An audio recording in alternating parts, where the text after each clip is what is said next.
اللہ کے سوا کسی سے مدد نہ مانگ کہ اس کے سوا کوئی مددگار نہیں، اس کے سوا کوئی مشکل کشا نہیں، اس کے سوا کوئی حاجت روا نہیں، اس کے سوا کوئی بیڑے پار کرنے والا نہیں، اس کے سوا کوئی بیماریاں دور کرنے والا نہیں، اس کے سوا کوئی مرادیں پوری کرنے والا نہیں۔ جب مانگنا ہو تو اسی سے مانگ، جب رونا ہو تو اسی کے در پہ آنسو بہا، جب دامن پھیلانا ہو تو اسی کے در پہ دامن پھیلا۔ وعدہ پورا کرنا، ایاک نعبد و ایاک نستعین،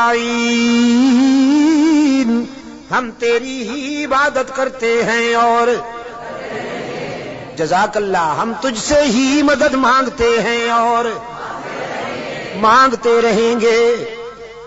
سیدہ عائشہ صدیقہ رضی اللہ تعالی عنہا نے بھی اللہ کے حضور اشک بہائے، اسی کو دل کی بات سنائی۔ الہ العالمین منافقین نے میرے خلاف جھوٹے الزامات عائد کیے ہیں، میری کردار کشی کی مہم چلا رکھی ہے۔ اگرچہ یہ بات نئی تو نہیں، مجھ سے پہلے بھی معصوموں کے خلاف یہ پراپگنڈا ہوتا رہا، لیکن جب موسیٰ پر الزام لگا تو نے ان کی برات کا اہتمام کیا، جب یوسف پر الزام لگا تو نے ان کی برات کا بھی اہتمام کیا، جب مریم پر الزام لگا تو نے ان کی برات کا بھی اہتمام کیا۔ میرے معبود، آج تیرے محبوب کی عائشہ اشک بار آئی ہے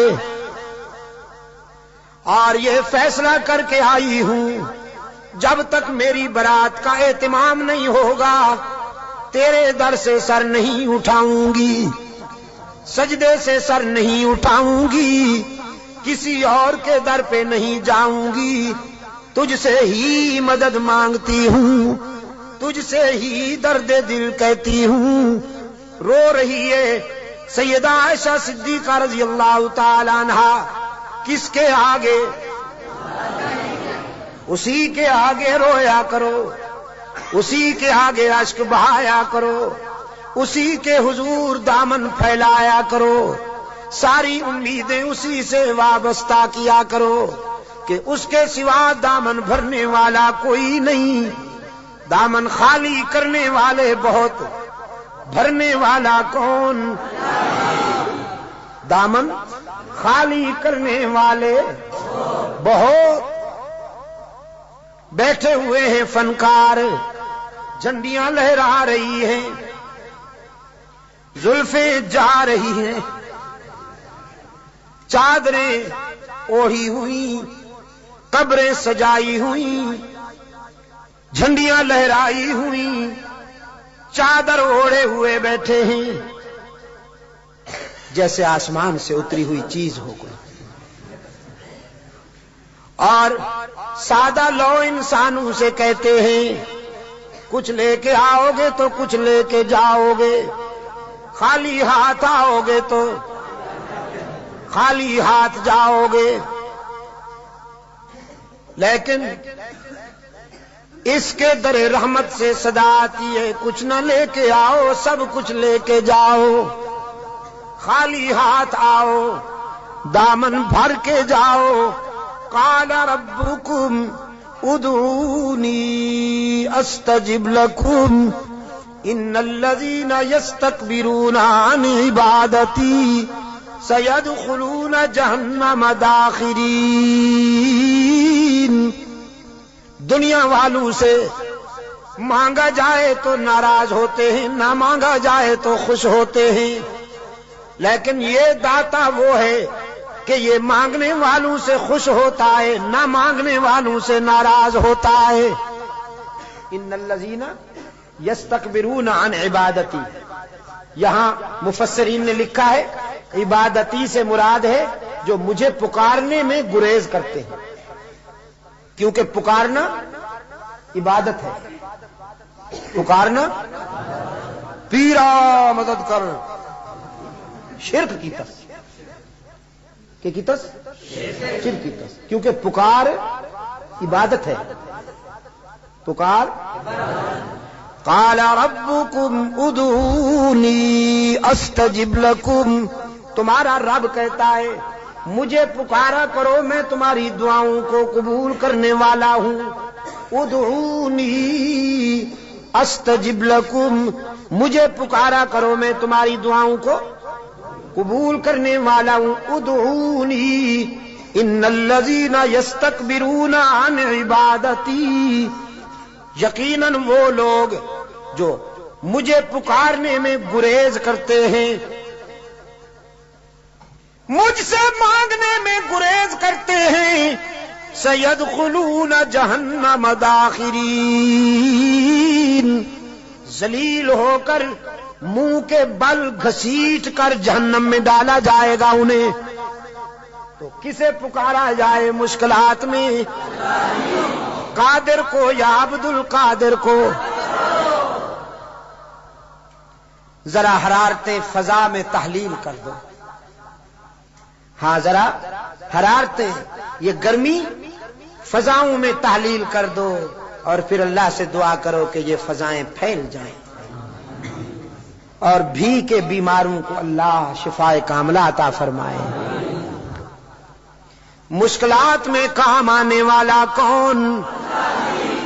روشن ضمیر نے کہا نہ مجھو از غیر حق یاری، کہ لا فتح اللہ یقی دانم دری عالم، کہ لا مسجود اللہ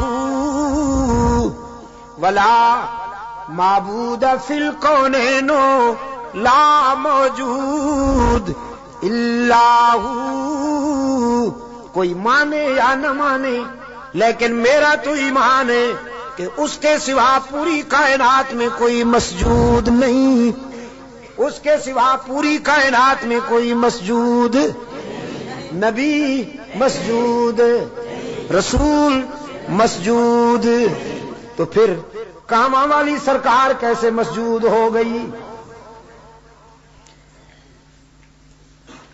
سبحان اللہ۔ قرآن کریم میں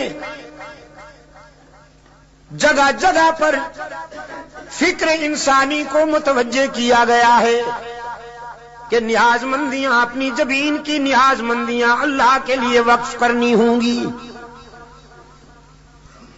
فرمایا لعن اللہ الیہود والنصارى، اللہ کے رسول صلی اللہ علیہ وسلم نے فرمایا یہودیوں پر، نصرانیوں پر اللہ کی لعنت۔ کیوں؟ اتخذوا قبور انبیائہم مساجدا، کہ انہوں نے نبیوں کی قبروں کو سجدہ گاہ بنا دیا۔ نبی کی شان زیادہ ہوتی ہے یا ولی کی؟ نبی کی شان زیادہ ہے نا ولی سے۔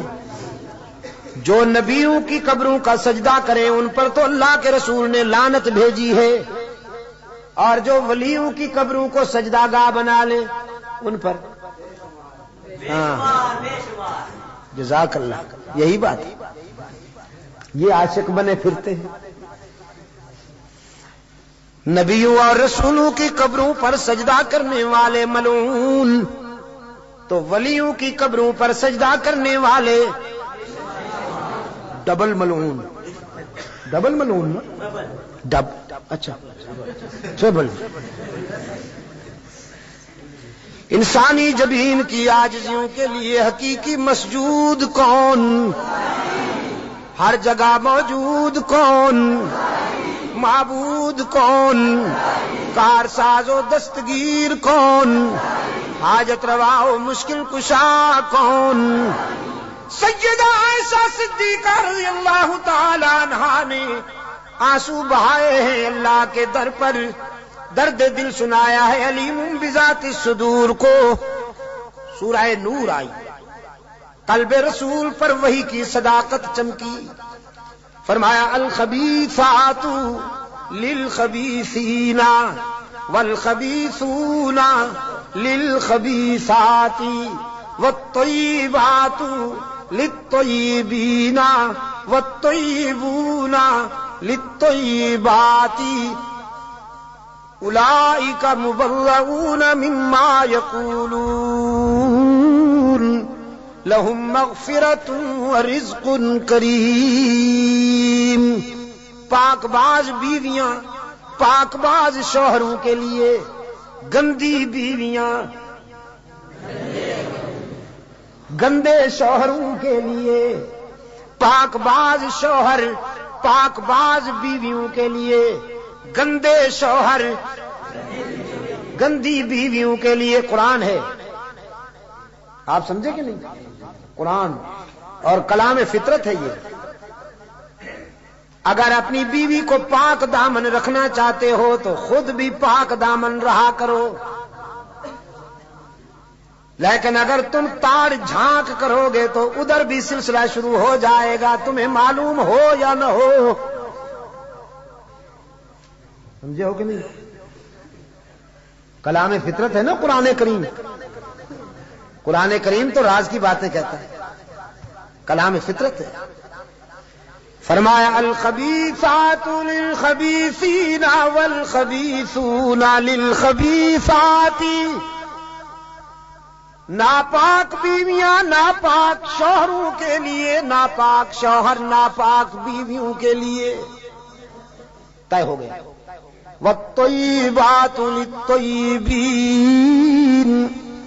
پاک باز بیویاں پاک باز شوہروں کے لیے، والطیبون للطیبات، اور پاک باز شوہر پاک باز بیویوں کے لیے.